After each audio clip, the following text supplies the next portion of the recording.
All right, hey, Josh here, Cantilever Lumber Company, actually out here in Sandusky County.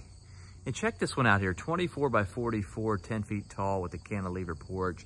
Almost resembles like a drive-through, but in this video, I'm gonna share with you, just some of the details of this building, the lumber that we used, and also just some of how we constructed this, so you kind of get an idea. This is kind of a unique 24 by 44, right in the backyard of a residential neighborhood, but this will kind of give you an idea, maybe something that you can consider when you're doing that, okay? So you can see right here, 3-foot wainscot.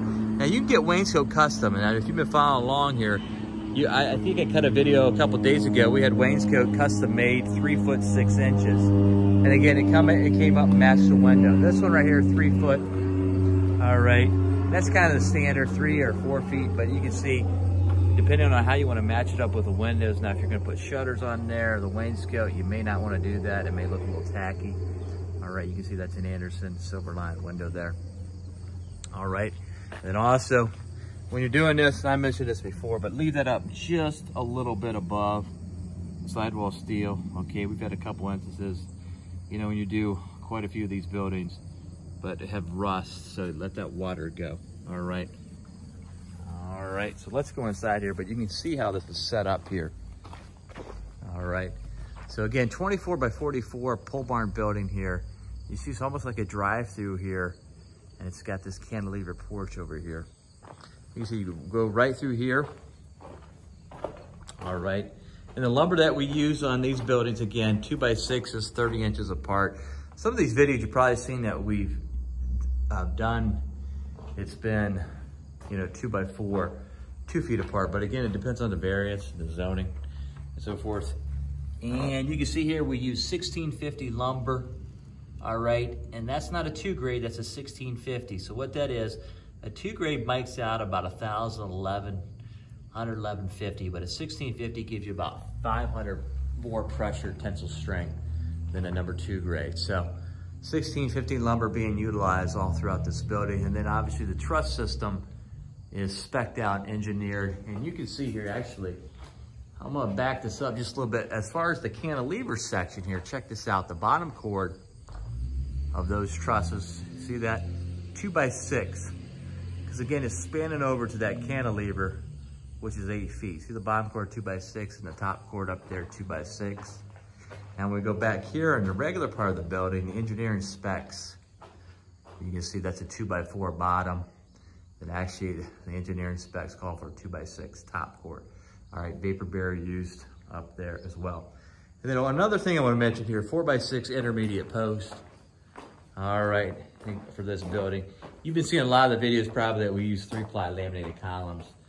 There's some videos out there, wet set brackets, concrete perma columns. And then on the corner is where the strength of your building. So we put a 6 by 6 post right there on the corner of this building.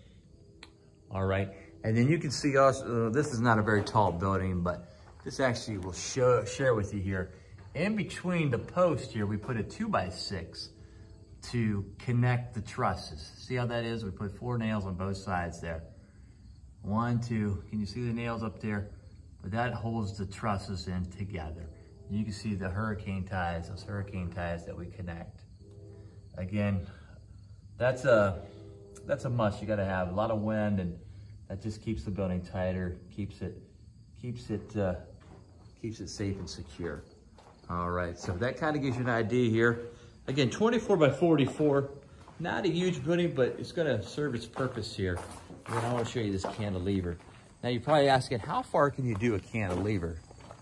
This is 8 feet, as you can see here with a white interior liner panel underneath there, but you can see how that is set up. But you go too wide, and then you might have some structural issues, but on this one, this should be fine. All right, so kind of gives you an idea there. An interesting layout there, kind of resembles a drive-through. And you can see 40-year painted galvalume sidewall and roof metal here. And that's a paint, chalk fade warranty on that. So kind of gives you an idea of what's going on here.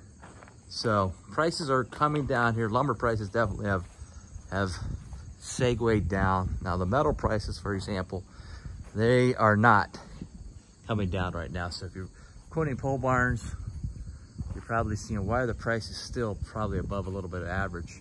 It's because of the metal. The metal prices are still up. So kind of gives you an idea of this building here. And keep following the journey of the pole barns being built around Ohio. Like the video. Until next one, keep it locked and loaded right here. Attic Lumber. Attic Lumber since 1925.